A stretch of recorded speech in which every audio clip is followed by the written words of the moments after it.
Bueno, ustedes ya lo escuchaban, ¿ah? Estaba diciéndonos buenos días, así es que le vamos a dar inmediatamente los buenos días a nuestro invitado de hoy y le agradecemos también por estar aquí con nosotros y con ustedes. Nos referimos al subsecretario de Salud Pública, el doctor Cristóbal Cuadrado. ¿Cómo está, subsecretario? Muy buenos días, gracias por estar acá. Muy buenos días, Patricio. Gusto de saludarle. Sí, pues para nosotros también. Bueno, quería partir de la siguiente manera. ¿Ah? No nos gustaría que periodísticamente estuviéramos como en el juego de las sillitas musicales, ¿ah? Porque escuchábamos el fin de semana al ex ministro París criticar al MinSal y a la ministra Yarza por la comunicación de riesgo. Y yo recuerdo que en pandemia lo entrevistábamos a usted, donde criticaba la comunicación de riesgo del gobierno del presidente Piñera. Entonces, quería partir por ahí y pedirle una reflexión respecto a esto, porque ha habido críticas bien concretas del ex ministro París respecto a lo que se ha hecho en este ministerio. Y me gustaría partir por ahí, ¿no? Pedirle que explique con qué fundamentos se ha llevado a cabo la comunicación de riesgo durante este gobierno y cómo recibe las críticas del ex ministro. Digo, para efectos de no jugar periodísticamente las sillitas musicales. Bueno, Patricio, muchas gracias por la invitación. Creo que es muy importante para quienes nos están escuchando algo que yo creo que es bien de sentido común, pero que Ujú. hay que ponerlo sobre la mesa, ¿no? Y es que nos encontramos en un momento muy, pero muy distinto de la pandemia. Hoy día, en agosto del año 2022, tenemos a menos de 160 personas hospitalizadas en una UCI debido al COVID-19. Menos del 10% de las camas UCI del país están siendo utilizadas por alguien que está sufriendo la enfermedad de COVID-19, ¿no? Y qué distinto es esto con respecto a la situación que le tocó al exministro París, al exministro Mañalich, entre otras autoridades durante el año 2020-2021, en donde tuvimos grandes cuarentenas, donde tuvimos meses en los cuales ingresaron más de 4.000 personas a la UCI en un solo mes debido al COVID-19 y donde murieron en total casi 50.000 personas. Yo creo que ese es un escenario muy distinto, ¿no? Hoy lo que tenemos es una situación en la cual hay una pandemia que está bajo control. Seguimos en pandemia, pero estamos en una situación en la Mm. cual hay un control de la pandemia, donde tenemos más de un 80% de la población que ya tiene su segunda dosis de refuerzo, que les confiere por ende una alta protección. Tenemos una población que también ha interiorizado las medidas de cuidado. Yo creo que el ejemplo más claro de esto es que cuando nosotros llegamos en marzo y nosotros tomamos una decisión muy basada en la evidencia, que era dejar de hacer obligatorio el uso de mascarilla en espacios abiertos, sobre todo cuando se puede tener distancia. Eso algo está plenamente avalado por la evidencia científica. Y lo que uno ve es que las personas han seguido utilizando ampliamente la mascarilla. Y eso tiene que ver con que la población ha entendido el mensaje ha ido interiorizando estas medidas de cuidado. Y eso nos confiere un lugar muy distinto, ¿no? Por eso hoy Ujú. día podemos estar hablando de también desescalar algunas medidas, como ir eliminando los aforos, que es algo que anunciamos durante los últimos días. Por tanto, yo creo que aquí hay algo muy distinto con respecto al momento, ¿no? Y con respecto a Sí. la comunicación tiene que ser proporcional al riesgo y proporcional al momento, ¿sí? Sería absurdo creer que nosotros vamos a estar comunicando de la misma manera que se hacía el año 2020, donde no habían vacunas, o el año 2021, donde si bien habían vacunas, teníamos casi 5.000 personas hospitalizadas en UCI, ¿no? Y eso es algo que es importante poner dentro del contexto antes de cualquier tipo de discusión que uno pueda tener sobre las medidas que se están realizando en la actualidad y en el pasado. Sí, subsecretario, ¿a quién le podría contestar de vuelta que sin embargo seguimos teniendo más de 10.000 casos diarios, seguimos teniendo una cantidad importante de fallecidos? Eh, ¿Qué decir al respecto? Porque esos son números que también están encima de la mesa a la hora de que la autoridad diga, bueno, pero la situación sanitaria es muy distinta a la que teníamos antes. Lo que es muy relevante, Patricio, y lo hablábamos recién, Sí. ¿no? Tenemos un virus distinto, ¿no? Ujú. Desde la llegada de Omicron, que surge a fines del año pasado, inicios de este año, la dinámica de la pandemia cambia muchísimo, ¿no? Ya ni la positividad ni el número de casos reflejan lo que reflejaban el año pasado, ¿no? El año pasado podíamos tener el año 2020 en invierno 5.000 casos diarios y con eso poder tener las UCI llenas, ¿sí? Más de Mm. 3.000 personas en las UCI del país, ¿no? Por lo tanto, el número de casos hoy día no refleja la severidad con la cual estamos enfrentando la ola invernal. En ese sentido, al ir disminuyendo la gravedad de la enfermedad debido a que la variante es diferente, es más contagiosa, pero en términos relativos es menos severa y que tenemos una población altamente inmunizada, somos el país más protegido del mundo con vacunas. Eso hay que Ujú. decirlo con mucha claridad, ¿no? Eso genera un escenario totalmente distinto. Por lo tanto, el tener 5.000, 10.000 o 15.000 casos, hoy día, si es que no se refleja en un incremento de los casos graves llegando a los hospitales o un incremento importante de la mortalidad asociada a COVID-19, la verdad es que eso no refleja una situación que esté fuera de control, ¿no?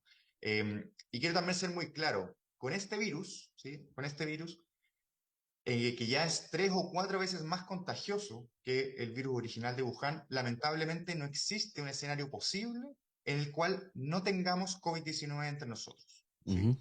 De hecho, la prueba viviente de eso es que hoy por hoy ya ningún país del mundo sigue en el COVID-0, que fue una estrategia muy exitosa durante el año 2020 y gran parte del 2021 en países como Nueva Zelanda, Australia, muchos países de Asia, donde lograron efectivamente tener 0 muertes o muy cerca de 0 muertes.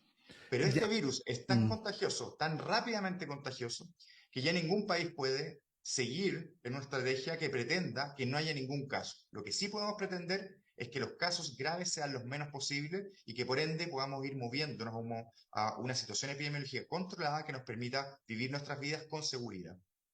Yo sé que de alguna manera lo ha contestado, subsecretario, pero solo para subrayar, ¿ah? En el primer momento de la pandemia, yo diría el mensaje principal de la comunicación de riesgo era no salga, quédese en la casa, evite vincularse si no es con las personas con las que convive cotidianamente.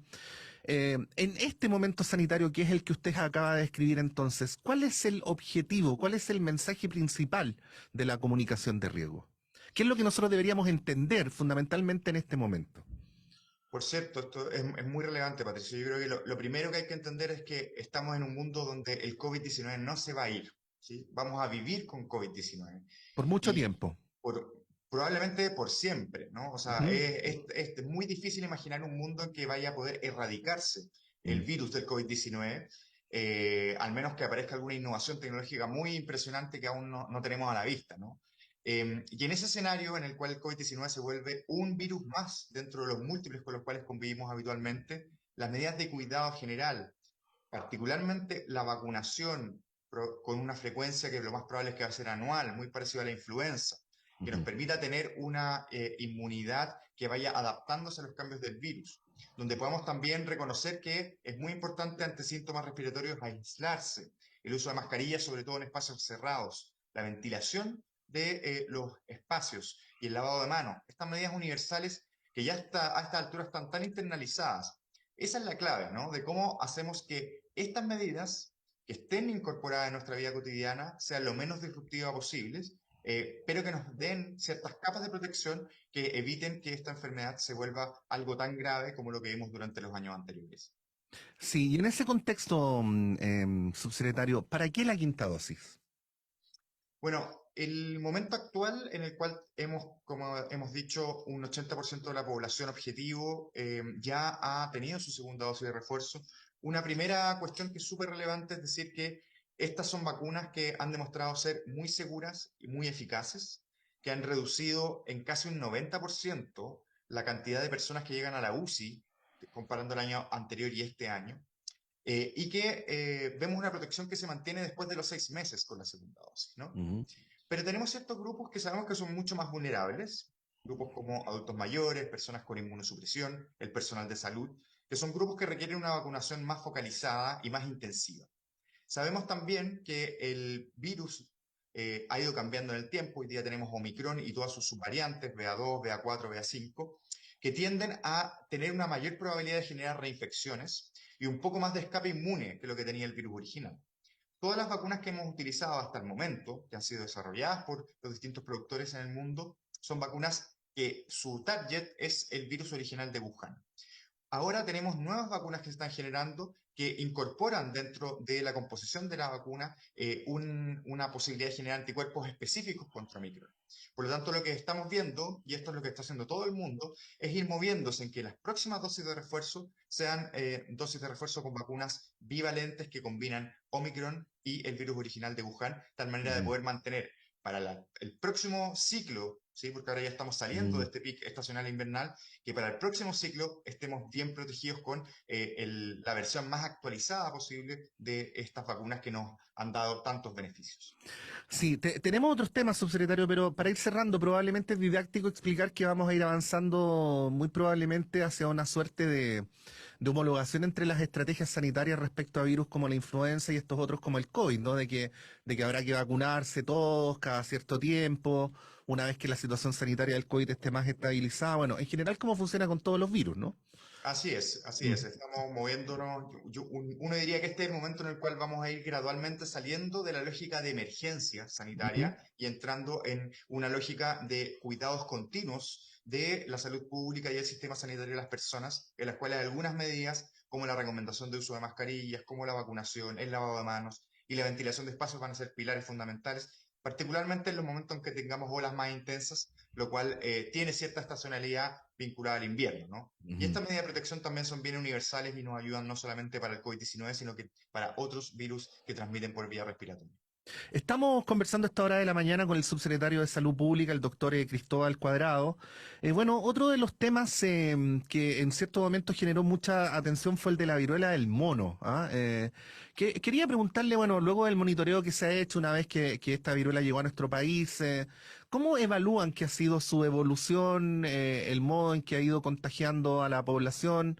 ¿Y qué podríamos decir a día de hoy, ¿no? Algunas como ideas fuerzas respecto a cómo se está mirando desde el Ministerio la evolución de esta enfermedad.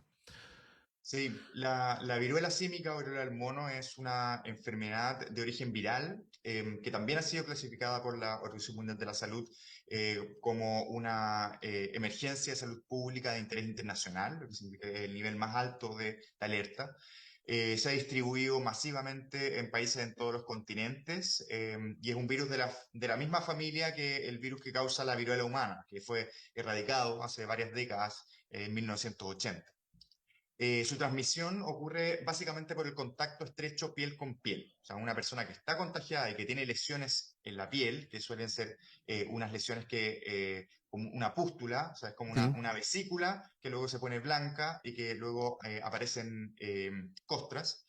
Muy frecuentemente aparecen lesiones en la zona genital y perianal, que son cosas bien características, deberían llamar a consultar a cualquier persona que tenga ese tipo de lesiones. Y Ujú. esas lesiones son muy contagiosas. Tanto así es que el contacto estrecho, y por eso también hay tanta relación con la actividad sexual, ¿no? O sea, las Ujú. personas que tienen múltiples parejas sexuales, que tienen actividades de mayor riesgo desde el punto de vista de múltiples redes sexuales, son personas que tienen más probabilidad de exponerse al virus. Porque como las lesiones están muy concentradas también en la zona genital y perianal, eso genera que obviamente en una actividad sexual haya más riesgo, ¿no? Es una enfermedad que por ende está transmitiéndose en el país, además de más de 80 países del mundo. Ya tenemos más de 200 casos en el país que están siendo manejados con una vigilancia epidemiológica muy intensiva, hacen sus aislamientos en residencia sanitaria para evitar poder contagiar a otras personas. Y estamos avanzando en incrementar la capacidad diagnóstica para que esté disponible en todo el país, no solamente en ILSP. Y por último, avanzando también en estrategias como medicamentos antivirales y vacunas que puedan estar Ujú. disponibles para la población que eventualmente se vea afectada y que las medidas de prevención no puedan evitar, digamos, que se contagien o se expongan a este virus. El uso del condón y del condón vaginal, que bueno, que se recomienda en general para circunstancias como usted las describía, para otras enfermedades como, o para otros contagios como el del VIH, ¿sería recomendable en este caso también? El condón tanto masculino como femenino, Mm. siempre es recomendado en toda actividad sexual porque Ujú. previene una gran cantidad de enfermedades probablemente o posiblemente transmitidas por transmisión sexual. Con respecto a la viruela del mono o viruela símica, es posible que reduzca cierto riesgo, pero Ujú. no lo elimina. O sea, Ujú. dado que las lesiones son cutáneas, ¿sí? Ujú. Y el condón ni femenino ni masculino va a evitar el contacto con esas lesiones cutáneas, la verdad es que el riesgo sigue existiendo. Por lo tanto, la recomendación es siempre ocupar medidas físicas ante la actividad sexual para prevenir enfermedades, pero en este caso no va a ser suficiente para poder reducir el riesgo. Sí, bueno, quería llevarlo al tema de las ISAPRES, subsecretario. hay una gran polémica, hay una suerte de advertencia de que eventualmente podría haber un colapso del sistema, de que podría haber al menos alguna ISAPRE que quiebre en los próximos días. No se señala muy precisamente, esto lo voy a decir como periodista, ¿eh? No se señala muy precisamente por qué, cuál, ni cómo, pero bueno, la opinión pública deduce que esto es culpa de este gobierno, del proceso constituyente o de ambas, ¿no? Pero bueno, ahí quería pedirle la opinión que ustedes tienen directamente sobre el tema. Bueno, sobre el momento actual de las ISAPRES y sobre cómo ustedes están viendo también la transición institucional, porque de la transición institucional ustedes han hablado desde la época de campaña y lo han seguido haciendo durante estos meses de gobierno. Mm. Sí, bueno, esta es una situación que es muy relevante, sin duda, para al menos 3,3 millones de personas que son quienes son beneficiarios actualmente del sistema ISAPRE.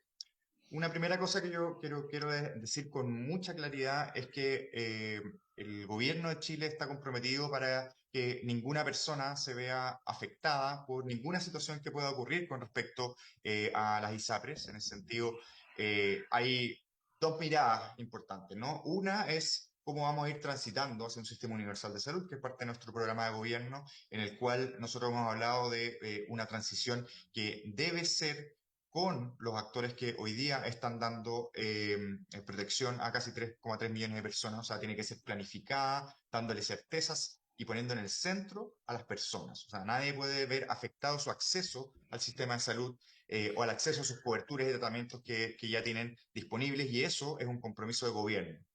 Un segundo elemento tiene que ver con cómo uno enfrenta las contingencias, ¿no? Y lo que hoy día tenemos en el sector ISAPRE es una contingencia, pero por ciertos problemas que son estructurales. Tú me preguntabas, bueno, ¿de quién es la culpa de esta situación, no?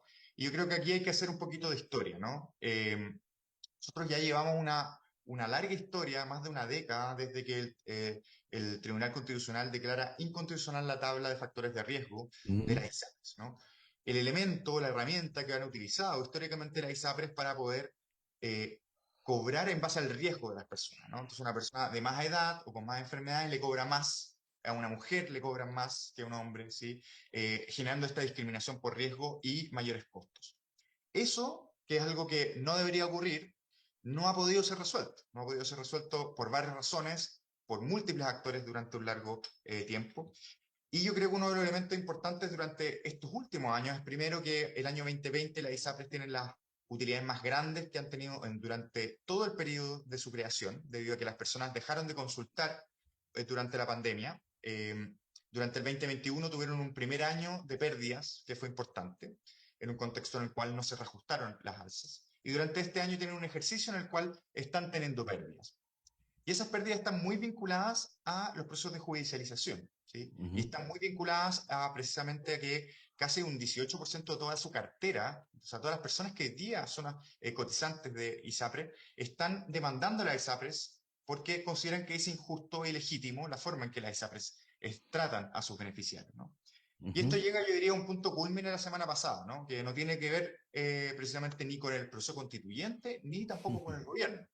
Y que es cuando la Corte Suprema dicta que el alza del 7,6% que había sido dado como orientación o como techo por parte de la superintendencia en base a una nueva ley que aprobó el gobierno anterior, eh, considera que no está justificada el alza que realizan las ISAPRES y por ende deja sin efecto el alza no solamente para las personas que habían ido a judicializar sus contratos, sino que para el total de las personas, o sea, los 3,3 millones de personas que hoy día están en ISAPRES, se deja sin efecto el alza. Ujú. Eso sin duda, si uno lo mira desde afuera, independiente de la simpatía o antipatía que uno pueda tener a la ISAPRES, sin duda eso genera una crisis, ¿no? Una Ujú. crisis porque lo que se le dice a la industria es que no puede reajustar sus precios. Nosotros como gobierno, por ende, estamos mirando esta situación con mucha atención porque sabemos que hay que resolverla. O sea, lo que no puede pasar acá es que ocurra una transición a la fuerza o una transición sin una planificación adecuada. Nosotros queremos construir un camino en el cual pasemos de manera ordenada, con certezas, poniendo en el centro la protección de las personas, desde el sistema actual, sistema dual, hacia un sistema universal de salud. Y para eso estamos sentados, de hecho, con las propias ISAPRES, además de otros actores, para poder construir un camino que dé certezas. Sí, el ex ministro de Salud Álvaro Erazo dijo que el 80% del problema que tenían las ISAPRES hoy día había sido provocada por ellas mismas, ¿no? Digo, en el hilo de continuidad que tenemos respecto a la pregunta anterior donde yo le preguntaba quiénes eran los culpables. ¿Comparte usted esa apreciación? Yo creo que hay un problema de origen, ¿no? De Ajá. origen de las ISAPRES, y así lo hemos dicho. Hay un tema de la concepción que hay detrás de un seguro que te cobra por riesgo, como si fuera un seguro de auto, con algo tan sensible como la salud, donde no se concibe la salud como un derecho, sino como algo que se transa en el mercado, que quienes pueden acceder a él, pueden pagarlo, pueden acceder a él, ¿no?